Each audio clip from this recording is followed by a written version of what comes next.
Hello दोस्तों, मैं सौरभ आप सभी का स्वागत करते हैं अपने इस यूट्यूब चैनल एसएससी माहौल पे। तो दोस्तों, सीजीएल का नोटिफिकेशन आउट हो चुका है और हमें पता है कि हमारा जो एग्जाम है वो हमारा हो चुका है 13 अगस्त से 30 अगस्त के बीच। ठीक है। तो लगभग हमारे पास 60+ डेज रह रहे हैं। तो मैं आपको अपने इस चैनल पे मैथमेटिक्स और मैं कोशिश करूंगा रीजनिंग, इन दोनों सब्जेक्ट के लिए आपको प्रैक्टिस सेट कराने की। तो मैथमेटिक्स की मैं 50 प्रैक्टिस सेट करा रहा हूँ, जिसका सेट 1 आज है। और मैं बहुत अच्छे अच्छे क्वेश्चंस को लिया हूँ, पिक किया हूँ। आप इन क्वेश्चनों को देखकर अपनी प्रैक्टिस कर सकते हो सकता है कि इसमें से कुछ क्वेश्चन ऐसे होंगे जो आपके लिए नए होंगे, अच्छे होंगे। तो मे भी आपके लिए ये हेल्पफुल हो सकता है। इसकी जो पीडीएफ है वो मैं आपको अपने टेलीग्राम चैनल पे दे दूंगा, तो आप अपने प्रैक्टिस के लिए उन पीडीएफ को डाउनलोड कर सकते हो टेलीग्राम से। चैनल पे पहली बार होगे तो चैनल को जरूर सब्सक्राइब कर लेना। टेलीग्राम से नहीं जुड़े तो लिंक आपको डिस्क्रिप्शन में है, जुड़ जाना। वीडियो अच्छी लगे तो लाइक और शेयर करना, मैक्सिमम शेयर करना ताकि मैक्सिमम लोगों तक पहुंच पाए और उन तक ये वीडियो पहुंचे, ताकि वो लोग भी हमारे साथ जुड़कर प्रैक्टिस कर पाए। तो चलो पहले क्वेश्चन की तरफ बढ़ते हैं अपने सेट प्रैक्टिस के। तो कहा गया है कि a group of workers can complete a job in 132 days if there were four more such workers then the work could be finished in 12 days less. What was the actual strength of the workers. अब हमसे ये कहा जा रहा है ना कि एक श्रमिकों का ग्रुप है, समूह है, जो किसी काम को वो 132 दिन में पूरा कर रहा है। लेकिन कह रहा है कि अगर यदि हम इसमें 4 और वर्कर ऐड कर देते तो ये काम ना 132 के बजाय उससे 12 दिन कम यानी कि 120 दिन में हो जाता। तो शुरुआती में कितने थे वर्कर, ये हमें बताना है। तो हम जानते हैं कि टाइम एंड वर्क में एक फॉर्मूला होता है M1D1H1। मैं पूरा फॉर्मूला लिख दे रहा हूं और इस फॉर्मूला को अपने अकॉर्डिंग यूज, जो डेटा दिया रहता है उसके अकॉर्डिंग यूज करते हैं। M1D1H1 upon W1, M2D2H2 upon क्या है हमारा W2। ठीक है, ये फॉर्मूला होता है। क्लियर है। अब इसी फॉर्मूले पे हम पुट कर देंगे तो हमें पता है कि एम एक ग्रुप है, उस वो काम कर रहा है 132 दिन में, किसी काम को समाप्त कर दे रहा है। सेम काम हो रहा है तो हम डब्लू ना लिखेंगे। ठीक है। अब यहाँ पे देखो कि कह रहा है कि इसमें अगर हम 4 और ऐड कर देते तो ये काम 132 के बजाय हमारा उससे 12 दिन कम में होता। ठीक है। तो यहाँ पे क्या आ जाता है, ये 132M। क्लियर है। अब देखो ये 120 आ जाएगा, तो 120M। क्लियर। अब प्लस ये 480। अब ये 132 में से 120 माइनस कर देंगे तो 12 = 480।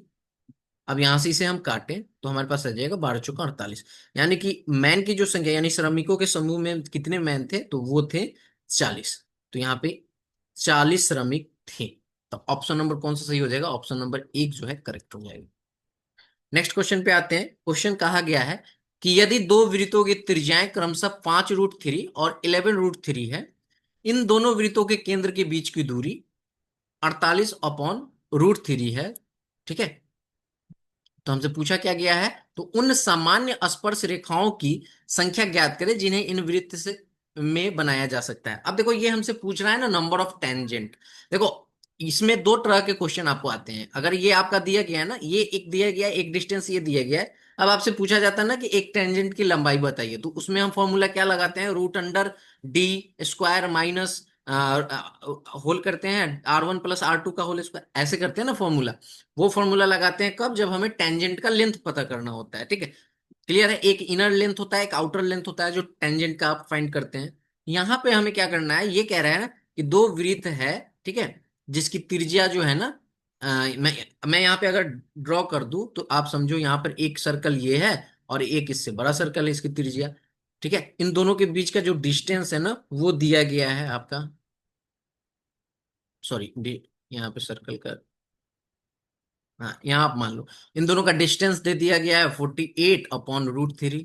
इसका त्रिज्या जो है वो दे दिया गया है 5√3 और इसका त्रिज्या दे दिया गया है 11√3। यही दिया गया है। तो हमसे कह रहा है ना कि इसमें जो टेंजेंट बनेगा हमें ये बताना है, number of tangent, common tangent कितना बनेगा।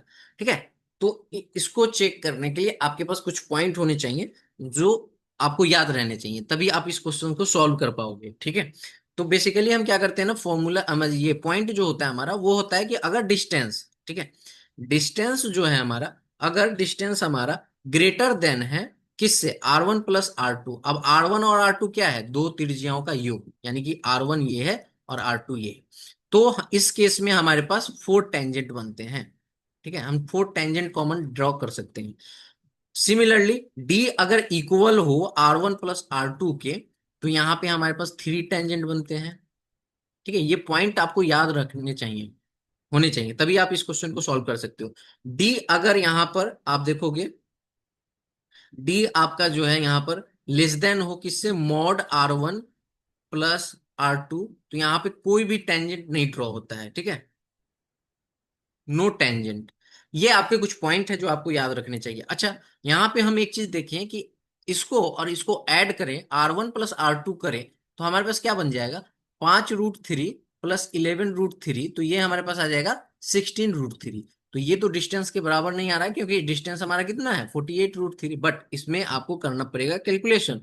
इसको हम बना सकते हैं 16√3। कैसे बना सकते हैं, अगर हम रेशनलाइजेशन कर दें √3 से, तो हमारे पास आ जाएगा 48√3 अपॉन में 3, 3 से काट दें इसको 16, तो ये 16√3 हमारे पास आ जाएगा। तो हम कह सकते हैं कि ये R1 प्लस R2 किसके बराबर हो गया, डी। तो हम कितने टेंजेंट ड्रॉ कर सकते हैं, 3। तो इस क्वेश्चन का आंसर क्या आ जाएगा, 3।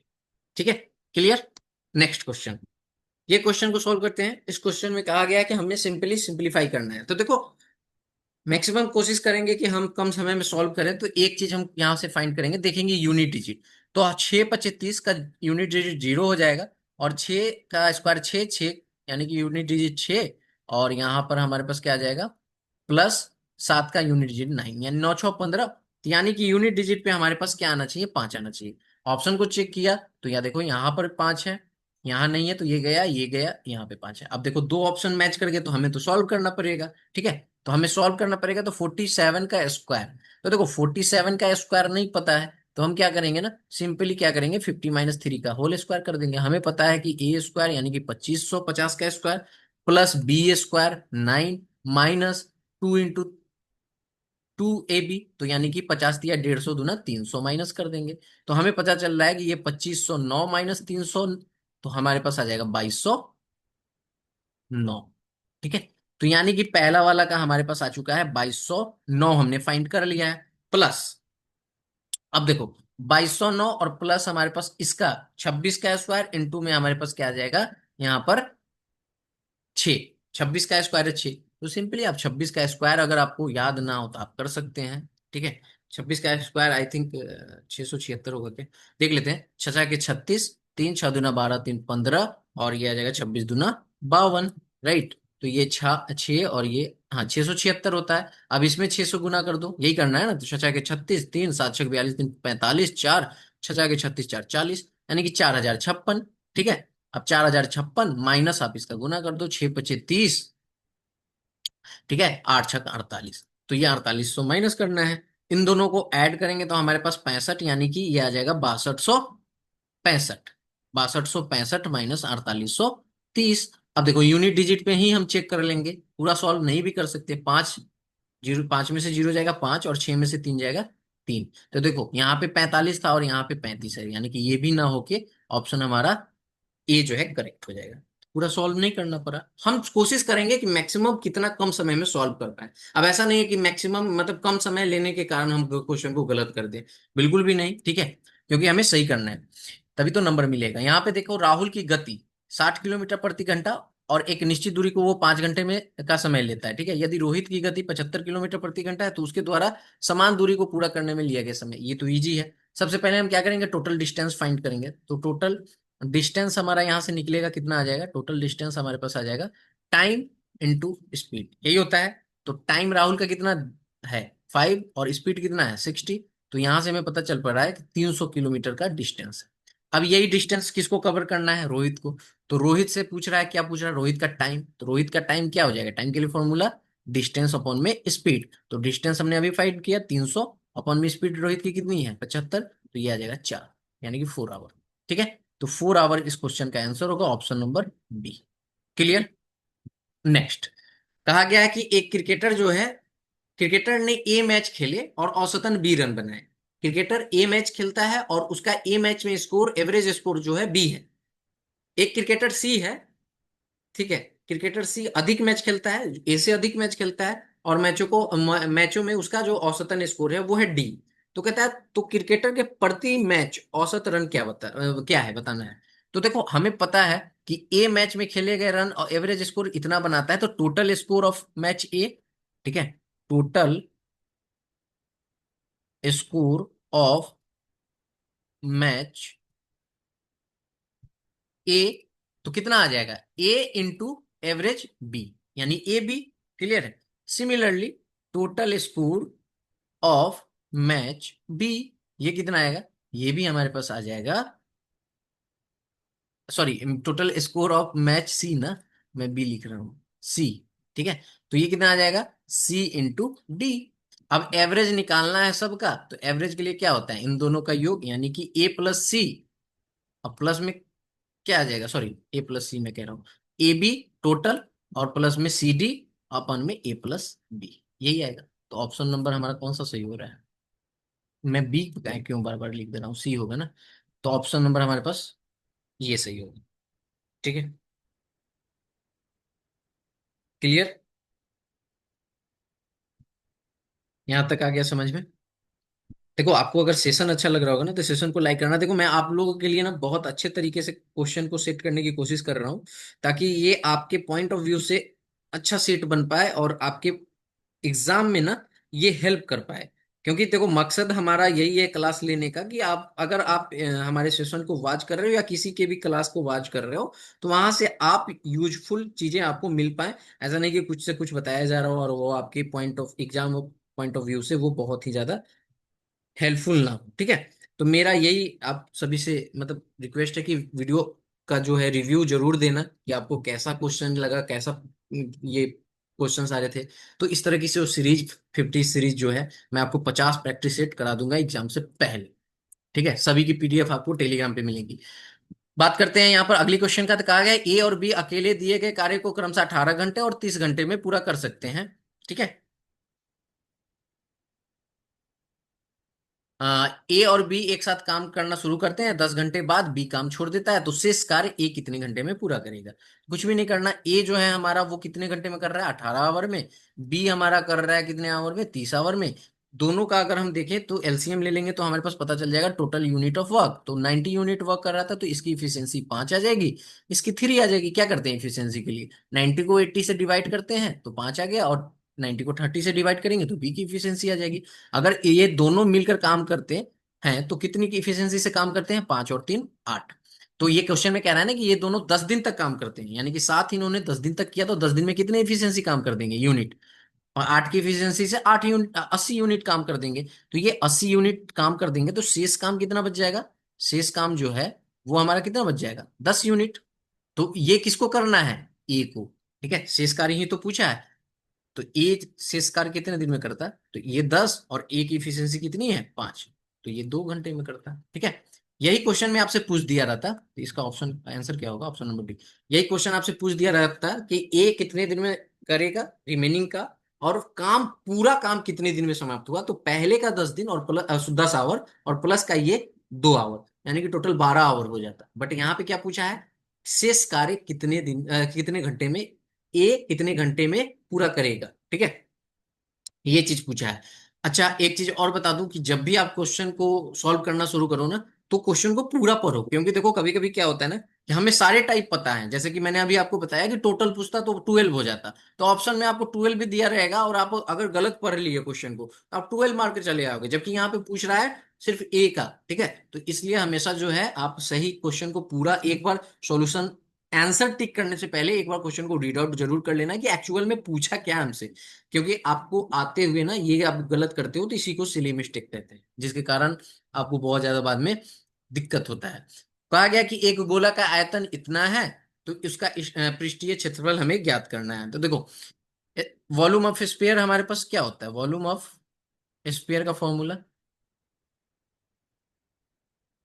4/3 पाई r क्यू, यही होता है। ये हमारे पास दिया गया है 4186 इज इक्वल टू 4/3।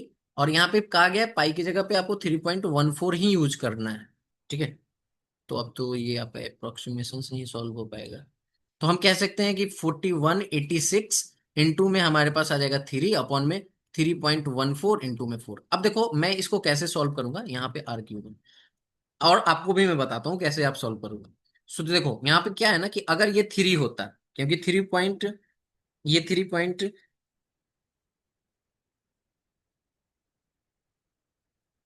ठीक है, ये आपका क्या होता है 3.14 है ना, तो इस अगर ये थ्री होता, मैं इसे थ्री मान लू, पॉइंट को हटाता हूँ, तो थ्री से थ्री कैंसिल हो जाता। ठीक है, और ये 0.14 है, इसका मल्टीप्लाई करो तो ये आपका चार से कम हो जाएगा। ठीक है, क्योंकि ये चार कब होता है, चार का मल्टीप्लाई वन से करते तभी तो चार होता, और ये चार का मल्टीप्लाई आप हाफ से कर दो तो वो कम हो जाएगा, यानी कि ये चार से तो जरूर कम हो जाता।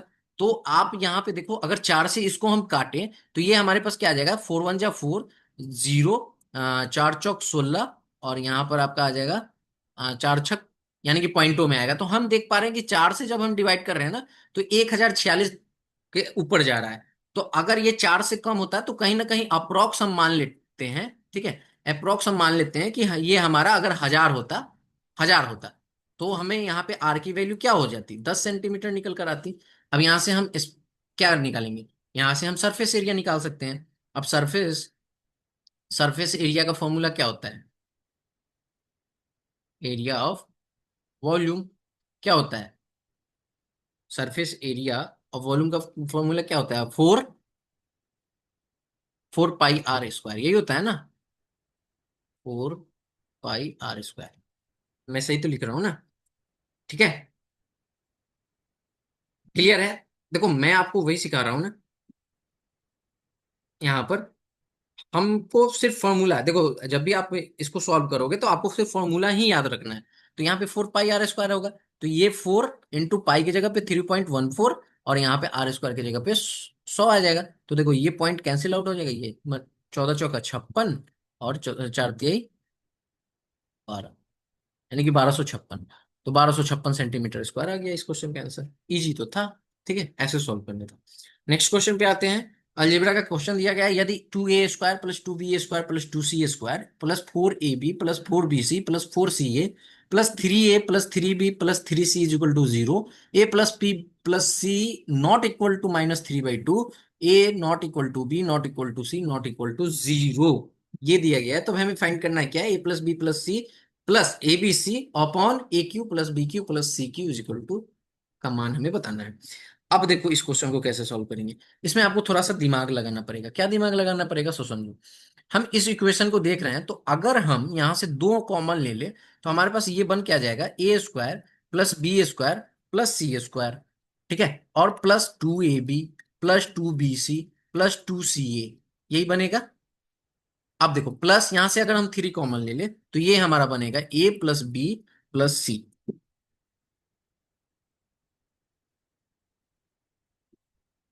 ठीक है।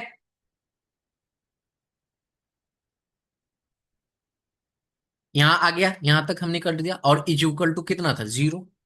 अब देखो यहां पर हमें क्या करना है, हम एक चीज ये देख पा रहे हैं कि ये किस फॉर्मूले को इंडिकेट कर रहा है, ये हमारे इस फॉर्मूले, किस फॉर्मूले को इंडिकेट कर रहा है, तो ये कहीं ना कहीं हमारा a प्लस बी प्लस सी, अगर आप पढ़े होगे तो उसका होल स्क्वायर है। तो ये आ गया 2 into a plus B plus C का होल स्क्वायर, ये आ गया, plus 3 into a plus B plus C is equal to 0, हम लिख सकते हैं ना। अब यहां से अगर आप सॉल्व करो तो 2 इंटू a प्लस बी, ठीक है, a प्लस बी, और यहां पर अगर आप देखोगे प्लस सी का whole square is equal to, हम इसे ऐसे इधर ले जाएं तो ये 3 into sorry A plus B plus C, ये हो सकता है। अब इस ए प्लस बी को इधर लाएंगे तो डिवाइड हो जाएगा, यानी कि ये वाला कैंसिल आउट हो जाएगा, तो ये और ये पूरा कैंसिल आउट हो गया, ठीक है। तो यहां से हमारे पास बचा क्या, तो हमारे पास बचा क्या, सिर्फ और सिर्फ plus A plus B plus C is equal to -3/2। But ये कह रहा है ना कि इसमें हमें ये नहीं लेना है, तो हमारे पास इस कंडीशन में क्या बचता है, a plus B plus C is equal to 0, ठीक है, क्लियर है। ये कंडीशन हमारे पास बचता है। अब आपको पता है कि जब a plus B plus C 0 होता है तो a cube plus b cube plus c cube is equals to 3ab c होता है ना, 3ab c। बस इस फॉर्मूले को यहाँ पे पुट कर देना है सारे वैल्यूज को। तो वैल्यूज अब देखो यहाँ से, आप देखो यहाँ पर क्या करना है, हमें हमें दिया गया है किसका वैल्यू फाइंड करना है, a प्लस बी प्लस सी, तो a प्लस बी प्लस सी की वैल्यू क्या आई है, 0 हमने लिया है, तो 0 प्लस यहाँ पर ए बी सी, अपॉन में हमें क्या करना है, 3 a b c, A Q plus B cube plus C cube value 3 a b c। यहां से हमने ए बी सी को काट दिया, तो हमारे पास बचा क्या, 1/3। तो 1/3 इस क्वेश्चन का आंसर होगा, जो कि ऑप्शन नंबर फोर्थ होगा। ठीक है, क्लियर है। चलो अब नेक्स्ट क्वेश्चन पे आते हैं। देखो आपको सेशन अच्छा लग रहा होगा तो सेशन को जरूर लाइक करना। नेक्स्ट क्वेश्चन दिया गया है, if A upon B whole square minus B upon A whole square is equal to 519 and A square plus B square is equal to 173 A B, then find the value of A by B minus A by B by A. अब देखो यहाँ पर क्या करना है, हम इस चीज को ऐसे लिख सकते हैं, A square plus B square को हम क्या लिख सकते हैं, वन सॉरी 173 AB दिया गया है। अब इस ए बी को अगर हम इधर ला दें तो A square plus B square upon A B, हम क्यों लाए हैं इधर, हमें चाहिए ए बाई बी और बी बाई ए फॉर्म, तो हम यहाँ से लाएंगे। ठीक है, तो उसे हम बना रहे हैं। अब देखो यहाँ से हमें पता है ये ए स्क्वायर है, तो ये और ये कैंसिल आउट हो जाएगा। क्यों, मैं आपको जो नए होंगे उनको मैं समझा देता हूँ प्रॉपर स्टेप लिख के। जस्ट वेट, ए स्क्वायर, ठीक है, यहाँ पे हम लिख सकते हैं A square upon A B plus B square upon A B, लिख सकते हैं ना। तो ये 173 आ जाएगा। यहाँ से ए को कैंसिल आउट कर दो, तो ए अपॉन बी और प्लस में आपका क्या आ जाएगा यहाँ पर, बी, ये बी कैंसिल आउट हो जाएगा तो बी अपॉन ए 173। अच्छा एक चीज देखो, यहाँ पर ये जो इक्वेशन हम मान लेते हैं 1। अब आप यहाँ पे देखोगे एक चीज कि हमें पूछा गया है A by B minus A B by A, हमारे पास आया है A by B plus B by A, तो हमें माइनस वाला टर्म चाहिए। तो हम इसे ऐसे भी तो लिख सकते हैं ना, ए बाई बी, ठीक है, square minus B by A square क्या दे देता है, ए बाई बी, ठीक है, माइनस या प्लस बी बाई ए, ठीक है, इनटू में A by B minus B by A, यही देता है। क्लियर है यहाँ तक, समझ में आ गया ना। तो यहाँ तक हमारा चीज समझ में आ गया। हमसे पूछा क्या गया था, हमसे पूछा गया है A by B minus B by A. अब देखो यहां पर हम वैल्यू पुट करेंगे, क्यों, क्योंकि इसकी वैल्यू हमें दी गई है A by B square minus B by A square की 519, इसकी वैल्यू हमने फाइंड कर ली है, इसकी वैल्यू 173। तो A by B minus B by A हम फाइंड कर सकते हैं ना यहाँ से, कैसे, तो 500, आप देखो 519 डिवाइडेड बाई क्या हो जाएगा 173, इसे काटेंगे तो ये क्लियरली 3 बार कट जा रहा है, यानी कि इसकी वैल्यू क्या आ जाएगी, 3 आ जाएगी। देखिए, तो ये क्वेश्चन अच्छा क्वेश्चन मैंने लिया है। ठीक है, आप भी देख सकते हो, थोड़ा सा इसमें आपको कैलकुलेशन करना था। ठीक है, चलो आ जाते हैं नेक्स्ट क्वेश्चन पे। कहा गया है कि एक trapezium ABCD where A B parallel to C D, ratio of A B दिया गया है आपका यहाँ पर 5:9। ठीक है, 5:9 दिया गया, ठीक है। हाँ ठीक है,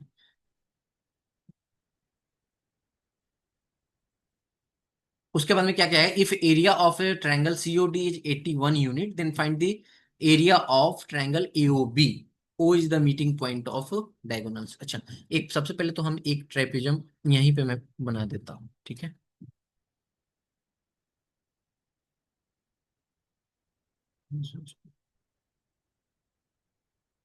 फिगर के लिए मैं, अगर गलत बनेगा तो थोड़ा मैनेज कर लेना। ठीक है, ये थोड़ा और आएगा। ठीक है, तो ये आप नाम दे दो ए, ये हमारा बी, ये हमारा सी और ये हमारा डी। कह रहा है कि डायगोनल्स हम यहाँ से यहाँ ड्रॉ करेंगे और यहाँ से यहाँ ड्रॉ करेंगे, इसका नाम ओ है। ठीक है, यहाँ तक हमने ड्रॉ कर लिया। अब देखो यहाँ से इसने क्या कहा है, सो समझो। अब यहाँ पर आप समझने वाली बात हम क्या समझेंगे, यहाँ पे हम समझेंगे कि इन क्वेश्चनों को कैसे सॉल्व करेंगे। ठीक है, क्वेश्चन में हमें दिया गया है कि इसका जो साइड है, यानी कि ए बी जो है वो पैरेलल है सी डी की, ये तो दिख रहा है क्लियरली। ठीक है, तो इस कंडीशन में हमारे पास जो होता है, आप पढ़े होगे अ, जब भी ज्योमेट्री पढ़े होगे, अदरवाइज मैं क्लास लूंगा ज्योमेट्री का तो कोशिश करूंगा कि मैं, कहाँ चला गया मेरे पास,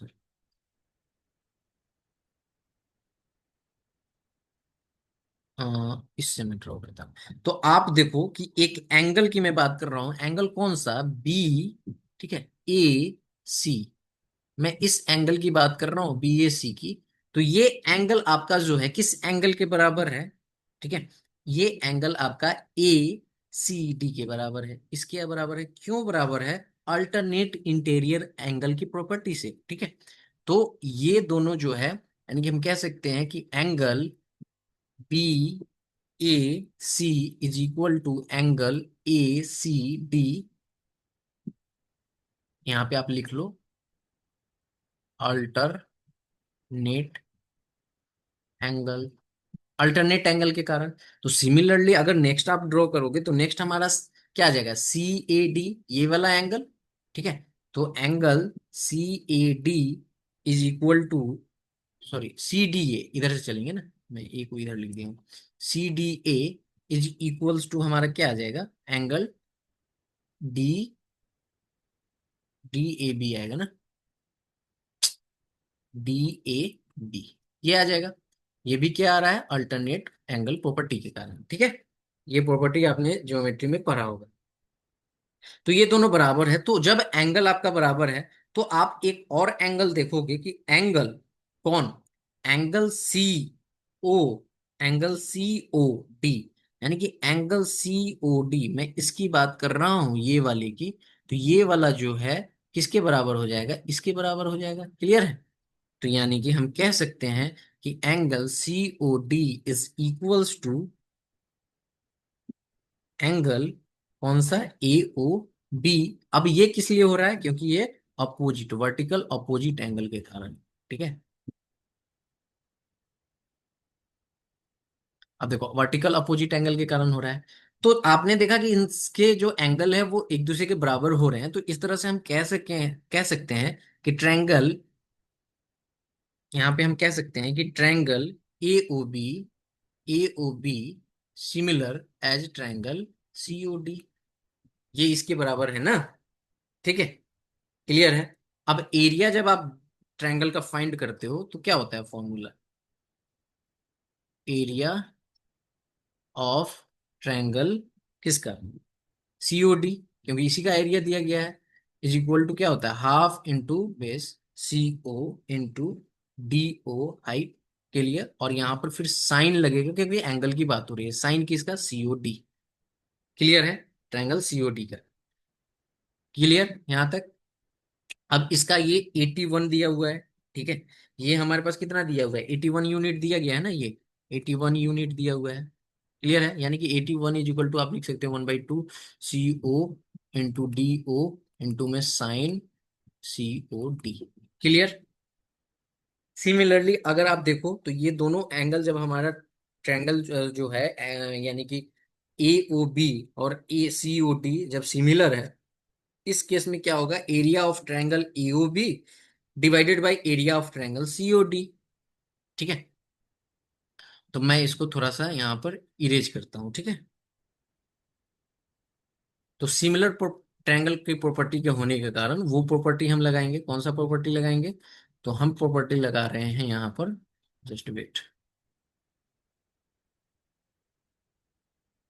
देखो सेशन अच्छा लग रहा होगा ना, तो जरूर सेशन को लाइक कीजिएगा, ताकि मैं आपके लिए ऐसी प्रैक्टिस सेट 50 लाऊं और आपको ये 50 एग्जाम में हेल्प कर पाए। ठीक है, तो आप देखो जब सिमिलर ट्रायंगल, यहाँ पे मैं लिख देता हूँ एक बार और, ट्रायंगल ए ओ बी, ठीक है, similar to triangle C O D, then हम लगाएंगे क्या? Area of, sorry area of triangle A O B divided by area, ठीक है, area of triangle C O D is equal to क्या आ जाएगा यहाँ पर?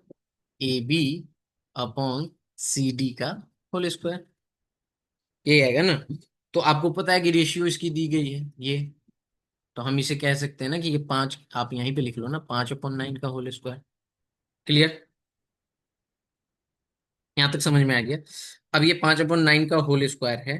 ठीक है, तो यहां से अगर आप देखोगे तो ये हमारे पास क्या आ जाएगा? हम इसे ऐसे भी लिख सकते हैं ना, 80। अगर ये दोनों सिमिलर है तो आप ऐसे इसको पलट दो, यानी कि ये वाला जब पलटेंगे ना, तो हम ऐसे भी लिख सकते हैं ना, एरिया, एरिया ऑफ, मैं इसको ऐसे ही लिख देता हूँ, triangle C O D is equal to यहाँ पर अपॉन में area of triangle A O B ठीक है, इज इक्वल टू क्या आ जाएगा, सी डी अपॉन यहाँ पर ए बी। तो ये हमारे पास आ जाएगा 9/5 का होल स्क्वायर, ये भी होल स्क्वायर, क्लियर है ना। तो यहाँ पे ये 81 यूनिट था, तो यहाँ पे ये area of triangle, area of triangle क्या आ जाएगा, A O B is equals to हमारे पास आ जाएगा ये 9 का स्क्वायर करेंगे तो 81/25। तो 81 से 81 कैंसिल आउट हो जाएगा, तो हमारे पास बचेगा क्या, ये 25, यानी कि 25 यूनिट आएगा ईओबी का क्षेत्रफल। क्लियर है। चलो नेक्स्ट क्वेश्चन पे आते हैं। क्वेश्चन हमारे सामने क्या दिया गया है, 15/cos² थीटा -15/cot² थीटा का वैल्यू क्या होगा। ठीक है, अब देखो इस क्वेश्चन को हम कैसे सॉल्व करेंगे। यहाँ पे देखो क्या क्वेश्चन दिया गया कि 15/cos²थीटा। ठीक है, तो अगर आप देखो 1/cos थीटा का को हम क्या लिख सकते हैं, सेक थीटा, यही होता है फॉर्मूला। और 1/cot थीटा हमारा क्या होता है, tan थीटा, यही होता है ना। ठीक है, क्लियर। तो यहां से आप समझो कि 15 अगर आप कॉमन ले लोगे तो हमारा यही वाला वर्ड बच जाएगा ना, 1/cos थीटा, cos²थीटा। ठीक है, और माइनस का हमारे पास क्या बचेगा, 1/cot²थीटा, यही बच रहा है ना। तो यहां से आप देखो तो 15 ये बन जाएगा सेक² थीटा माइनस ये बन जाएगा tan²थीटा। अब आपको पता है सेक² थीटा माइनस tan²थीटा 1 होता है। ठीक है, तो ये 15 × 1 क्या दे देगा, 15। तो फॉर्मूला बेसिकली आपको याद रहना चाहिए। ठीक है, नेक्स्ट क्वेश्चन पे आते हैं। क्वेश्चन कहा गया कि √3 × tan 10 degree into tan 30 degree into tan 40 degree into tan 50 degree into tan 80 degree का मान क्या होगा। इसे हमें बेसिकली जो है इवेल्युएट करना है। ठीक है, तो देखो इस क्वेश्चन को कैसे सॉल्व करेंगे। तो हमारे पास दिया गया है √3 इंटू tan 10 डिग्री। अब देखो tan 10 डिग्री कैसे आएगा, tan 10 डिग्री हमारे पास आएगा, अगर 90 माइनस हम 80 कर दे तो हमारे पास क्या आ जाएगा, 10 डिग्री आ जाएगा। तो ये हमारा क्या बन जाएगा, cot 80 डिग्री। यही होता है ना, 90 - थीटा cot थीटा, और tan 90 - थीटा तो यही होता है। अच्छा, इसे हम क्या करेंगे, इसे tan 30 डिग्री को 30 डिग्री ही छोड़ देंगे। ठीक है, इनटू फिर tan यहाँ पे हम इसको बनाएंगे 50 डिग्री को, tan यहाँ पे 90 माइनस क्या करेंगे, 40 करेंगे, तभी तो जाके हमारा 50 डिग्री आएगा। और यहाँ पे सॉरी, यहाँ पे tan 40 था ना, तो tan 50 करना पड़ेगा, जस्ट बिट। हाँ, यहाँ पे 50, फिर यहाँ पे हमारा ये आ जाएगा tan 50, और फिर ये हमारे पास आ जाएगा tan 80। यही है। अब हमें पता है कि ये √3 आ जाएगा, ये tan आपका यहाँ पे बन जाएगा cot 80। ठीक है, और ये बन जाएगा tan 30, ये बन जाएगा आपका, यहाँ पे डिग्री लगा देता हूं मैं, ये आपका बन जाएगा cot 50 डिग्री, ये बन जाएगा आपका tan 50 डिग्री, और ये बन जाएगा tan 80 डिग्री। ठीक है, अब देखो आपको पता है कि tan theta into cot theta बराबर 1 होता है। तो ये tan 50 cot 50 कैंसिल आउट, यहाँ पे tan 80 cot 80 कैंसिल आउट। अब हमारे पास बचा क्या, 3 × tan 30 डिग्री। अब tan 30 डिग्री की वैल्यू आपको पता है क्या होता है, √3 इंटू 1/√3 होता है, ये कट जाएगा तो हमारे पास बचेगा क्या, 1। तो हमारे पास आंसर आ गया 1। ठीक है, इस क्वेश्चन का। तो ये फॉर्मूला आपको याद रहना चाहिए।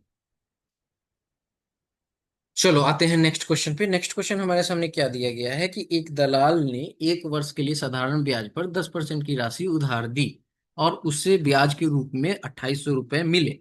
यदि उसने 1 वर्ष के लिए समान राशि पर समान दर पर चक्रवृद्धि ब्याज अर्धवार्षिक रूप से संयोजित पर उधार दिया तो उसे पिछले लेन देन से कितना ब्याज अधिक मिला। अब हमें बताना है कि पिछला ब्याज से उसका कितना अधिक मिला। अच्छा, यहाँ पर देखो क्या क्या चीजें दी गई हैं। रेट ऑफ इंटरेस्ट हमारे पास कितना दिया गया है, 10%। ठीक है, अच्छा, एक चीज यहाँ पे दिया गया है, वो जो ब्याज यानी कि उसको जो ब्याज मिल रहा है, तो इंटरेस्ट जो मिल रहा है, सिंपल इंटरेस्ट, उसको कितना मिल रहा था, 2800 रुपये। ठीक है, टाइम कितना था, 1 ईयर का था। ठीक है, तो हमें पता है कि ब्याज का फॉर्मूला क्या होता है, एसआई का। एसआई का फॉर्मूला होता है PRT/100। ठीक है, यहां से हमको क्या निकालना है, पी निकालना है कि कितना अमाउंट था। तो पी के लिए हम क्या करते हैं, एस आई इंटू में 100 अपॉन में आर इंटू टी। तो ये फॉर्मूला हम यहाँ पे लगाएंगे, तो 2800 इंटू में 100 अपॉन में 10 इंटू हमारे पास 1। तो ये कोई भी एक काट दो तो हमें पता चलेगा 28,000 रुपये प्रिंसिपल था, यानी कि 28,000 रुपये प्रिंसिपल अमाउंट था। अच्छा, अब क्वेश्चन कह रहा है ना कि जब वो चक्रवृद्धि ब्याज पे लेता है तो उसका क्या करता है ना, कंपाउंडेड हाफ ईयरली कर देता है। तो इस केस में रेट हमारा कितना हो जाएगा, रेट हमारा 10/2 यानी कि 5% हो जाएगा, और टाइम जो है वो बढ़ जाएगा 1 × 2 हो जाएगा, यानी कि दो, दो सर्कल हो गए। क्लियर है। तो 5 वाला जो है आपका ये 2 बढ़ जा रहा है। क्लियर है, यहां तक समझ में आ गया। तो आप इसे बाई फॉर्मूला कर लो, या आप इसे ऐसे भी, बहुत दो तीन तरीके हैं जो आप इसे कर सकते हो। 2 साल में जैसे कि आप देखो, 5 का आप फ्रैक्शन वैल्यू लो तो कितना होगा, 20, 25, 100, 1, यानी कि 20 रुपए देकर, मैं यहाँ पे लिख रहा हूँ, 20 रुपए दिया अगर उसने, तो उसे साल के लास्ट में 21 रुपए मिला, 20 रुपए दिया तो 21 रुपए मिला। ये 400 आता है, ये 441 आ जाता है। अच्छा, 400 आता है और ये 441 आता है, ये जो होता है ना, ये हमने जो लिया यहाँ पर, ये हमारा होता है प्रिंसिपल। तो हमारे अकॉर्डिंग प्रिंसिपल 400 आ रहा है, बट क्वेश्चन में कह रहा है कि नहीं 28,000 है। ठीक है, तो यानी कि इसका कितना गुना है, तो इसका भैया 70 गुना है, तभी तो 28,000 है। ठीक है, इन दोनों का डिफरेंस जो होता है वो सी आई होता है। तो इन दोनों का डिफरेंस कितना है, 41। अब इसका भी 70 गुना कर दो। ठीक है, तो 7 एकम 7, 7 चौका 28, तो 2870 रुपये। ठीक है, क्लियर है। तो ब्याज हमारे पास कितना आ गया, सिंपली 2870 रुपये आ गया कंपाउंडेड हाफ ईयरली करने पे। और उसे पहले ब्याज कितना मिल रहा था, 28 रुपये, तो कितना एक्स्ट्रा मिला, तो इसमें से 2800 माइनस कर दोगे तो 70 रुपये एक्स्ट्रा ब्याज मिला, जो कि ऑप्शन नंबर कौन सा हो जाएगा। नेक्स्ट जो हमारा है डीआई का क्वेश्चन, इसमें कहा गया है कि दिया गया pie chart 2024, The given pie chart saw the various expenditure incurred by publish company of publishing book in 2024 by what percentage। पुस्तक पर परिवहन व्यय प्रिंटिंग व्यय से कितने प्रतिशत कम है। अच्छा देखो, यहाँ पे सारी चीजें दी गई हैं। परिवहन व्यय ट्रांसपोर्टेशन की बात कर रहा, और प्रिंटिंग, प्रिंटिंग यानी ट्रांसपोर्टेशन, कोट वाला 10% है, प्रिंटिंग जो है आपका यहाँ पे 15% है। तो इस क्वेश्चन को कैसे सॉल्व करेंगे, तो देखो यहाँ पे क्लियरली दिया गया है, ट्रांसपोर्ट वाला कितना है 10%, और ये प्रिंटिंग वाला कितना है 15%, यही है ना। तो कहा गया है कि कितने प्रतिशत कम है। ठीक है, कितने प्रतिशत कम है यहाँ से, 5, 5% कम है ना। 5 कितने पे, 15 पे, और परसेंटेज के लिए 100।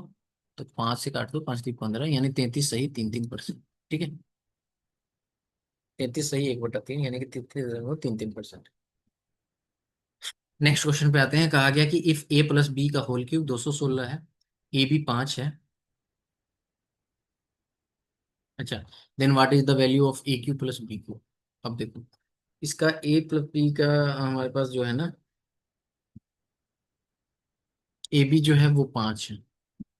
ठीक है, ए बी 5 है, ए बी 5 है, या हाँ ए बी ही 5 दिया गया है।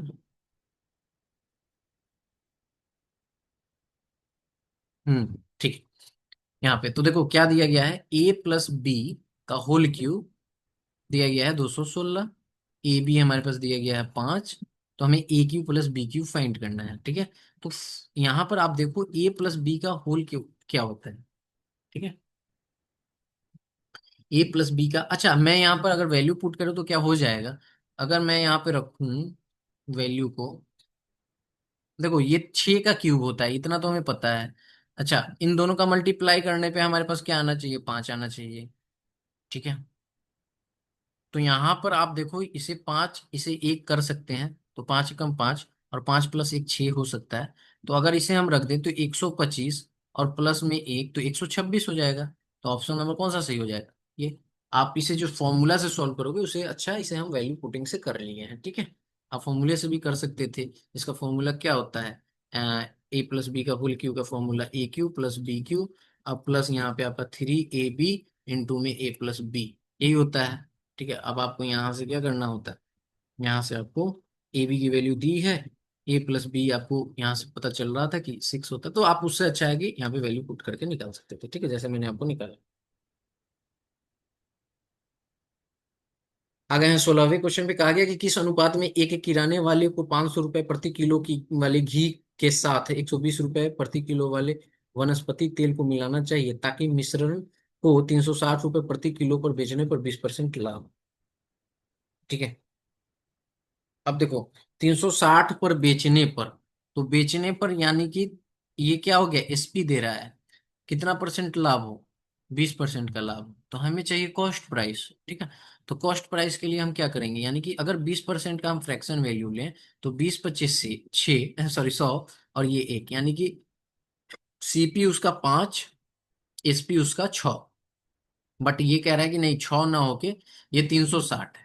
तो इसका कितना गुना, 60 गुना, तो कहीं ना कहीं ये भी 60 गुना होके उसकी कॉस्ट प्राइस कितनी होगी, 300 होगी। क्लियर है। यानी कि 500 रुपए प्रति किलो वाले घी को 120 रुपए प्रति किलो वाले घी से किस तरह मिलाना है कि उसे बेचा जाए कितने में, 300। ठीक है। तो अगर आप देखोगे तो 500, यहाँ पे लिख लो 120, ये आ जाएगा आपका 300। यहाँ से ये वाला करो, तो यहाँ से हमारे पास आ जाएगा 200, यहाँ से हमारे पास आ जाएगा 380, राइट। 380 है ना, 380 400। तो यहाँ से अगर इसका इसका काट दें तो 19 दूना 38। मैं सही बना रहा हूँ या गलत बना दिए, इस अनुपात में मिलाना चाहिए।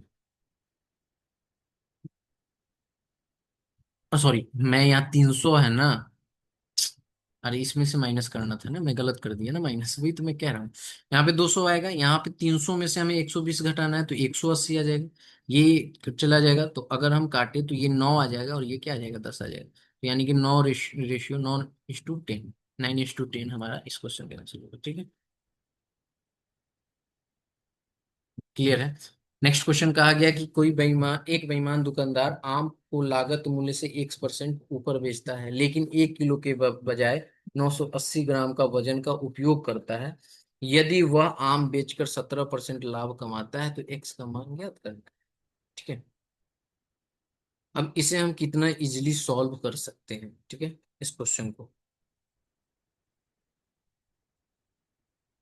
देखो, आपको सेशन अच्छा लग रहा हो तो सेशन को जरूर लाइक करना। ठीक है। तो आप यहाँ पे देखो, कह रहा है कि एक दुकानदार जो है, एक मूल्य मतलब दुकानदार आम के लागत मूल्य यानी कि जो कॉस्ट प्राइस है ना, उससे 1% ऊपर रखता है, ज्यादा प्राइस रखता है, लेकिन 1 किलो के बजाय वो 980 ग्राम वजन का उपयोग करता है। तो देखो वो क्या कर रहा है ना, कि वो आपका वजन कम यूज कर रहा है। ठीक है।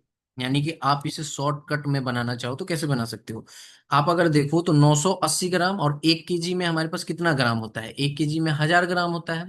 तो ये 1000 ग्राम, और ये बेच कितना रहा है, 980 ग्राम। तो अगर आप देखोगे तो ये 20 ग्राम का तो ऐसे ही प्रॉफिट कर रहा है, लाभ उठा रहा है इस पे। ठीक है। तो यहां पर अगर आप देखोगे तो अतिरिक्त लाभ का, ठीक है, हमारे पास कर क्या रहा है कि अगर हम यहाँ पे देखें तो इसको हम ऐसे भी सॉल्व कर सकते हैं कि जो 20 ग्राम हमारा बच रहा है ना, यानी कि आप यहाँ पे देखो, फॉर्मूला क्या होता है, अतिरिक्त लाभ प्रतिशत वाला जो होता है उसका फॉर्मूला कहता है कि अतिरिक्त लाभ अपॉन में क्रैमुल इनटू में 100। ठीक है। तो लाभ हमारे पास कितना हो रहा है, लाभ अतिरिक्त 20 ग्राम पे हो रहा है, इसी पे लाभ हो रहा है ना। 980 क्रैमुल का था, क्योंकि खरीदा तो वो 980 जब बेच रहा है तो 980 को खरीदा तो होगा ही, इस इंटू में 100। अब इसको जब आप सॉल्व करो तो हमारे पास क्या बच जाएगा, 10 से 10 चला जाएगा। ठीक है। या मैं इसको रहने देता हूँ, इस जीरो को, इसको हटाता हूँ। ठीक है। तो ये आप देखो तो यहाँ पे ये आ जाएगा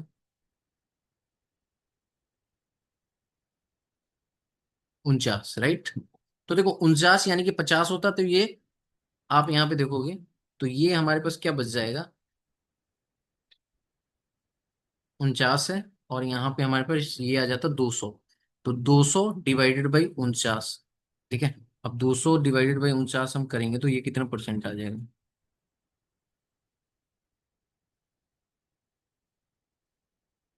200 ही आ रहा है ना, डिवाइडेड बाई, सॉरी, मैं तो 200 कैसे ला रहा हूँ, 100 डिवाइडेड बाई होगा ना, मैं भी 2 से तो मैंने काट दिया। तो यहाँ पे क्या आ जाएगा, 100 डिवाइडेड बाई 49, यही आ रहा है ना। तो अगर 50 होता तो क्या होता, 2 बार में, यानी 2 से ये ज्यादा होगा। तो अगर आप इसे देखो तो 2 से अगर ये ज्यादा होगा तो 100 को डिवाइड अगर आप करोगे तो आई थिंक 2 पॉइंट समथिंग आएगा ही। ठीक है, तो हमारे पास आ जाएगा ये काटने के बाद 2.04% ये आ रहा है। ठीक है, एक्स्ट्रा लाभ यही है। क्लियर है? अतिरिक्त लाभ प्रतिशत हमने निकाल लिया। अच्छा, वो वास्तविक लाभ, ओरिजिनल जो लाभ कर रहा है, ओरिजिनल प्रॉफिट उसकी कितनी है? ओरिजिनल प्रॉफिट उसकी है 17%। अब 17% से इसको अगर हम माइनस कर दें, ठीक है, तो हमारे पास बचेगा कितना? 14.96%। तो यही लाभ तो वो कमा रहा है, यानी कि एक्स का मान ज्ञात कर रहा है, यानी कि एक्स कितना परसेंट था? 14.66%।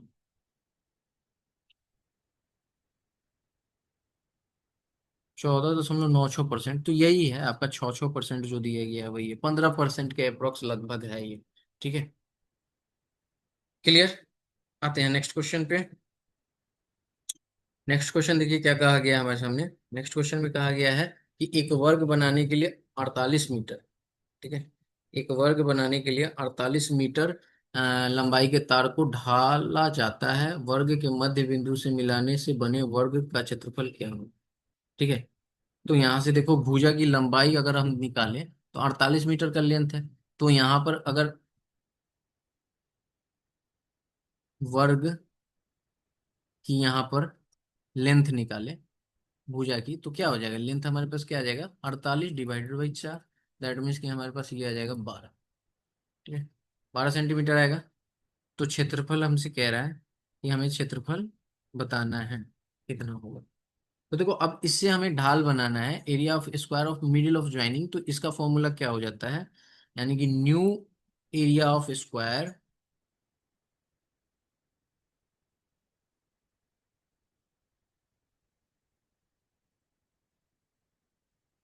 देखो, सबसे पहले तो हमें क्या चाहिए कि यहाँ पे हमने निकाल लिया, ये 12 सेंटीमीटर है। ठीक है,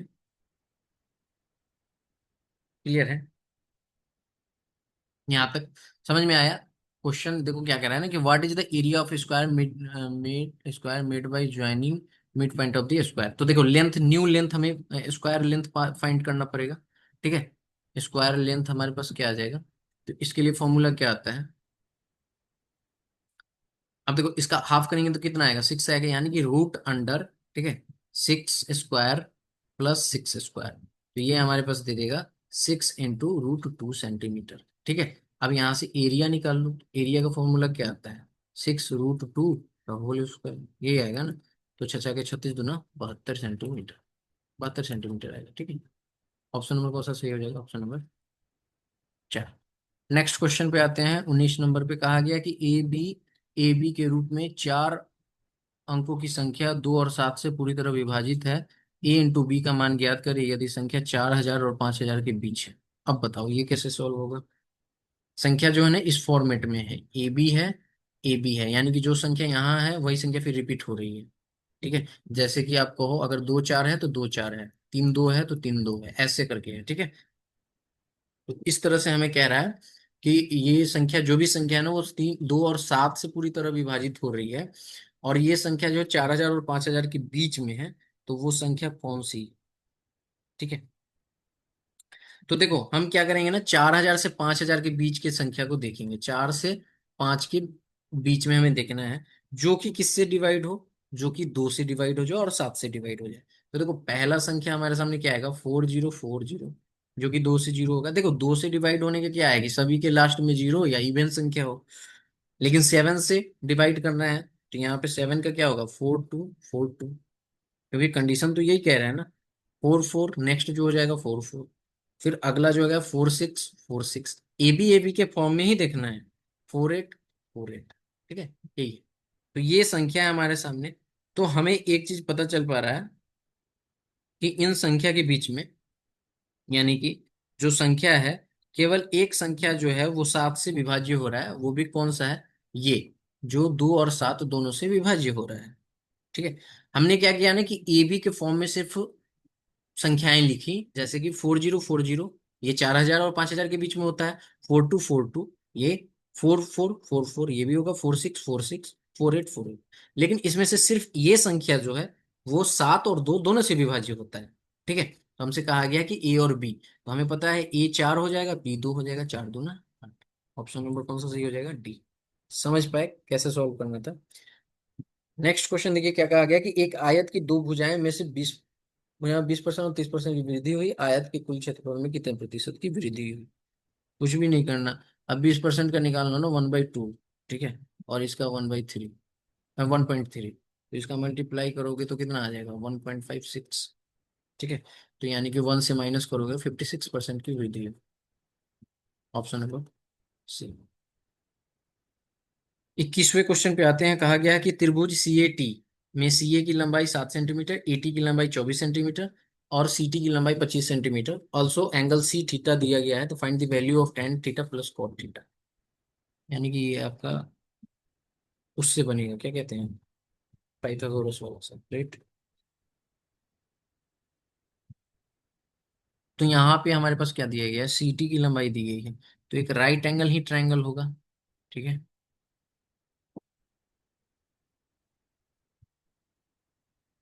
ये ए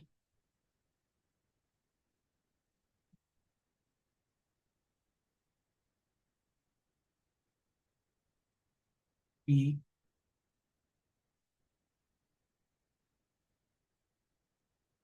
इसमें हमारे पास कह रहा है कि किसकी लंबाई है, सी टी की लंबाई, राइट। तो यहाँ से अगर हम करें ए सी एंड टी, तो ए सी की लंबाई हमारे पास कितनी दी गई है, ये हमारे पास 24 है।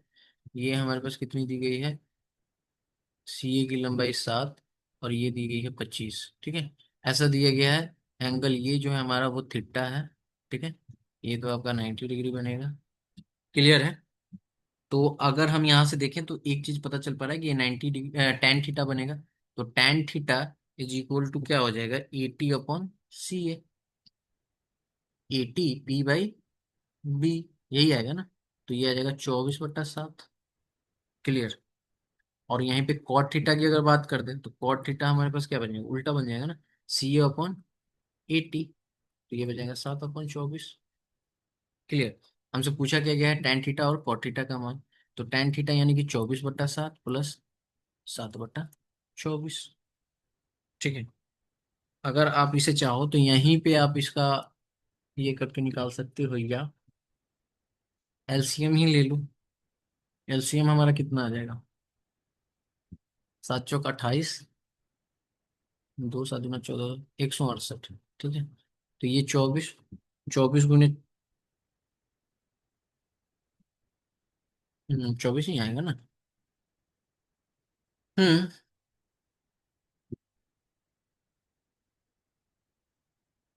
24 ही आएगा। 7 चौक 28, 7 दूना 14, 16, ठीक है। 749। तो 24 गुने 24 आई थिंक कितना होता है, 576 हो जाएगा ना। 576 प्लस 49। तो 576 और 49 को यहाँ पर सॉल्व करेंगे तो 9 6 15, 5 1 7 4 11 1 12, 1 5 1 6, 625, 168, इसको डिवाइड करेंगे, ठीक है। तो यहाँ पे हमारे पास कितना देगा, अगर 168 से हम डिवाइड करें तो आई थिंक पॉइंट में ही आएगा, 3 पॉइंट समथिंग आना चाहिए। 3 बार में जाएगा तो 7 8 3 24, दो। तो ऑप्शन तो हमारे सारे जो हैं वो 3 पॉइंट में ही हैं, ठीक है। कौन सा ऑप्शन सही होगा, चलो यहाँ पे सॉल्व करके ही देख लेते हैं, डिवाइड करके। तो अगर 3 बार में दें तो 8 3 24, ठीक है। यहीं पे मैं कर लेता हूँ, 8 3 24, 2, ठीक है। 6 3 18 2 20, और यहाँ पे 2 3 2 5। तो हटा देंगे तो हमारे पास क्या आ जाएगा, एक, और यहाँ पे आ जाएगा 2, और ये आ जाएगा 121। पॉइंट चला जाएगा, पॉइंट जाएगा तो ये आ जाएगा। अब ये हमारा कितने बार में जाएगा, नहीं ये 7 बार में जाएगा। तो 7, यानी कि ऑप्शन नंबर 3.7, ठीक है। नेक्स्ट क्वेश्चन पे आते हैं, जो कि क्वेश्चन नंबर है हमारा 22। Find the mean proportion of X and Y if 7:105। Okay okay okay. देखो मीन प्रोपोर्शन का क्या फॉर्मूला आता है, ये अपॉन ये, यानी कि 7/105 बराबर 13/x, यही होता है। तो इसको काट देंगे तो 7 एकम 7, 3 7 5 35, यानी 15 7 105 होता है। 15 × 13 कितना आ जाएगा, x × 15 × 13। 15 यहाँ के 150 और 15 × 45, यानी कि 200, 150 और 45, 195। ठीक है, ये आ गया 195। और दूसरे अनुपात हमारे पास दिया गया है ये, यानी कि 14/168, और यहाँ पर इक्वल टू 12/y। तो एक्स और वाई का मध्य अनुपात हमें बताना है। ठीक है, फिर इन दोनों का निकाल के एक्स और वाई का मध्य अनुपात बताना है। ठीक है, ठीक है। यहाँ से हम क्या करेंगे कि इसका अगर हम काटें तो 14 एकम 14, 2 14 दूना 28, 12 से 12, अब सॉरी 12 बढ़िया 44 से, मैं 12 से 12 काट रहा हूँ, 44 से, यानी कि वाई आ गया है 144। अब कहा गया है तो मीन प्रोपोर्शन के लिए क्या हो जाएगा, x × y, यही तो होता है। तो यहाँ पे अगर हम देखें तो √195, और यहाँ पर आ जाएगा 144। अच्छा, ये चीजें देखो यहाँ पे कैसे कैलकुलेट करेंगे, तो ये तो हमें पता है कि 12 का स्क्वायर होगा। ठीक है, इसको अगर हमें बाहर करना है तो 195 का तो कुछ भी नहीं होगा, तो यानी कि हम कह सकते हैं 12 √195। क्या ऑप्शन में है क्या, बिल्कुल है, ऑप्शन नंबर 4, यही फाइंड करना था। नेक्स्ट क्वेश्चन का आ गया, find the number of sugar cubes each with a width of 5 centimeter that can be form a large sugar with a radius of 10.5। Question में क्या कहा गया कि 10.5 मीटर त्रिज्या वाले चीनी के एक बड़े गोले से बनाए जा सकने वाले 5 सेंटीमीटर चौड़े चीनी के घनों की संख्या बतानी है। कुछ भी नहीं करना होता है इस टाइप के क्वेश्चन को। ठीक है, क्लियर है। देखो इसमें करना क्या होता है कि चीनी के गोले की त्रिज्या मीटर में दी गई है। ठीक है, तो हम क्या करेंगे ना, सेंटीमीटर में कन्वर्ट कर लेंगे, क्योंकि यहाँ पर भी सेंटीमीटर दिया गया है। तो अगर 10.5, ये आर को 10.5 मीटर है, इसको कन्वर्ट करो सेंटीमीटर में, तो ये हमारे पास क्या आ जाएगा, 1050 सेंटीमीटर, यही आएगा ना। ठीक है, और भुजा, घन की भुजा क्या है, साइड ऑफ क्यूब हमारे पास दिया गया 5 सेंटीमीटर, यही है। क्लियर। तो बनाने वाले चीनों की घनों की संख्या क्या होगा, चीनी के एक गोलाकार गोले का आयतन और डिवाइडेड बाई एक घन का आयतन, यही होगा। तो क्या आता है, गोले का आयतन क्या होता है, 4/3 × पाई r क्यूब, यानी कि r की जगह पे हम क्या लिख सकते हैं, 1050 × 1050 × 1050, ये लिख सकते हैं ना। और डिवाइडेड बाई एक आयतन, यानी कि घन का आयतन क्या होता है, साइड इसको क्यूब, 5 × 5 × 5। अब इसे काट दो आप, तो ये तो 3 नीचे आ जाएगा, तो इस 3 को हम नीचे ले आते हैं। ठीक है, यहाँ पे आ जाएगा, ये 4 रहेगा। तो अगर हम काटें तो यहाँ पे देखो ये कट जाएगा, 5 दूना 10, 5 एकम 5, कट गई। काटेंगे 5 चौक 20, 5 दूना 10। अब इसे भी काटेंगे तो ये आ जाएगा हमारे पास कितना, 210, यही आ रहा है। तो अब हमारे पास बच क्या रहा है ये, तो इसे काट देंगे 42 को, 3 बार में कितना चला जाएगा, 14×42। तो हमारे पास बचा 14 × 4 = 56, गुने 210, गुने 1050। अच्छा, 2 जीरो लास्ट में आ जाएगा। ठीक है, 2 जीरो लास्ट में आ जाएगा हमारा। तो यहाँ पर अगर हम देखें तो 5 36 0, अच्छा सब में है तो मैं गुना ही कर लेता हूँ, राइट। तो 56 गुने पहले 21, तो ये 6 5 5, यहाँ पे आ जाएगा 12, 1 5 10 11, 6 7 1 1। इसको हमें गुना करना है किससे, 105 से। ठीक है, 105 से हमें गुना करना है, तो मैं यहाँ पे 105 से गुना करूंगा तो 5 × 36। ठीक है, 3 7 5 35, 38। ठीक है, यानी कि इसमें 8 पे 3 जीरो किसका है, सिर्फ एक ही का है, ऑप्शन नंबर 1 को। ज्यादा सॉल्व करने की जरूरत ही नहीं है। ठीक है, क्लियर है।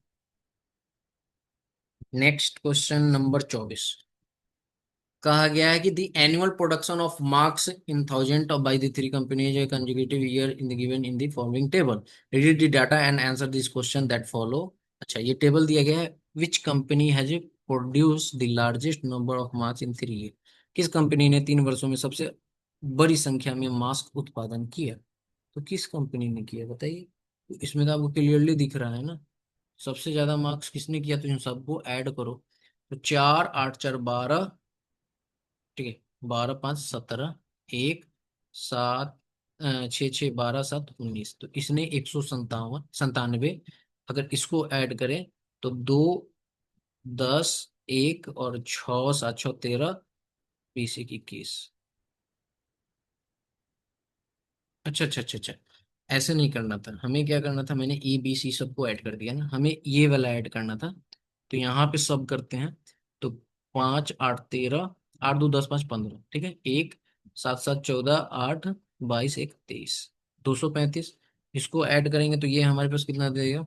8 2 10 8 18, एक 13 और 8 21 1 22, 228। इसको ऐड करेंगे तो ये हमारे पास कितना दे देगा? 4 और 9 15 5 20। तो हम देख पा रहे हैं कि 235, यानी कि ए कंपनी जो है सबसे ज्यादा प्रोड्यूस कर रही है। सेकेंड नंबर पे बी है। ठीक है। अब आ गए हम अपनी इस प्रैक्टिस सेट के सबसे लास्ट क्वेश्चन, जो है 25 नंबर क्वेश्चन। कहता है 50 किलोमीटर प्रति घंटे की गति से यात्रा करने वाले मेट्रो ट्रेन, ठीक है, मेट्रो ट्रेन उसी दिशा में 35 किलोमीटर प्रति घंटे की गति से यात्रा कर रही दूसरी मेट्रो ट्रेन को 30 सेकंड में पार कर जाती है। तो दोनों मेट्रो ट्रेन संयुक्त लंबाई क्या होगी? तो क्या करना है भैया, यहाँ पर देखो, यहाँ पे सबसे पहले हमें क्या जरूरत पड़ेगी, यहाँ पे हमें जरूरत पड़ेगी रिलेटिव स्पीड की। ठीक है। तो देखो 50 किलोमीटर पर आवर और 35 किलोमीटर पर आवर, अच्छा यहाँ पे सेकंड दे दिया है, तो पहले हम क्या करेंगे ना, इस स्पीड को कन्वर्ट करेंगे सेकंड में। ठीक है। तो क्या करेंगे, 5/18। ठीक है। ये आ जाएगा, इसे काट दे तो ये 25 आ जाएगा, और ये 9 आ जाएगा, 25 25 यहाँ। या आप ऐसे भी कर सकते हो, मैं इसे 18 ही रहने देता हूँ। तो ये आपका कुछ इस तरह से बन जाएगा। हाँ, ये आपका बन जाएगा 250/18 मीटर पर सेकेंड। ठीक है, पहला वाला। दूसरा वाला जो है वो क्या बन जाएगा, 35 × 5/18। तो ये बन जाएगा 175/18 मीटर पर सेकेंड।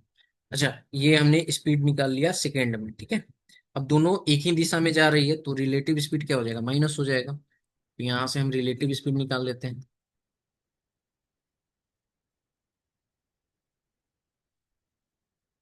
250/18 माइनस 175/18। तो बेसिकली 250 में से 175 चला जाएगा, तो 25 और 50 यानी 75 बचेगा। 75/18 यही आएगा। तो इसे अगर हम काट दे 3 से, तो 25 × 75 × 18, यानी कि 25/6। ये रिलेटिव स्पीड आ रहा है। अच्छा, मेट्रो ए द्वारा मेट्रो बी को पार करने में लिया गया समय कितना है, 30 सेकेंड है। तो बस अब यहाँ से दूरी हम फाइंड कर सकते हैं ना। तो डिस्टेंस के लिए फॉर्मूला क्या होता है, स्पीड इंटू टाइम। तो स्पीड हमने अभी निकाला, रिलेटिव स्पीड 25/6, और टाइम हमारे पास 30। तो ये 6 × 5 = 30, 50 × 25 125। तो 125 मीटर आपकी डिस्टेंस। ठीक है। यानी कि दोनों ट्रेनों की लंबाई जो है 125 मीटर है। क्लियर है। तो ये रहा आपका यहाँ पर जो मैंने आपको प्रैक्टिस सेट सेट वन कैसा लगा जरूर कमेंट करके बताइएगा। और इसकी जो ये सेशन देखने के लिए सबसे पहले थैंक यू। और आप जरूर कमेंट कीजिएगा, आपके कमेंट का मुझे इंतजार रहेगा कि कैसा रहा सेट, आपको अच्छा लगा, क्वेश्चन आपके सारे सही थे, या आपको इससे और अच्छे क्वेश्चन चाहिए, तो मैं इससे और अच्छा क्वेश्चन लगाऊंगा। पीडीएफ्स जो हैं वो आपको मिलेगा @, ठीक है, SSC महावल टेलीग्राम पे। ठीक है। तो इसी चैनल पे आपको मिलेगा। आप सभी से रिक्वेस्ट होगा कि जितना ज़्यादा हो सके मैक्सिमम शेयर कीजिए, इसको मैक्सिमाइज कीजिए, ताकि लोगों तक पहुंचे और हमारे साथ जुड़कर आप अपनी एसएससी सीजीएल या जो भी एग्जाम आ रहे हैं एसएससी की, उसकी प्रिपरेशन कर सके। तब तक इतना ही, मिलेंगे अगली वीडियो में। जय हिंद, जय भारत, सभी का ख्याल रखिए।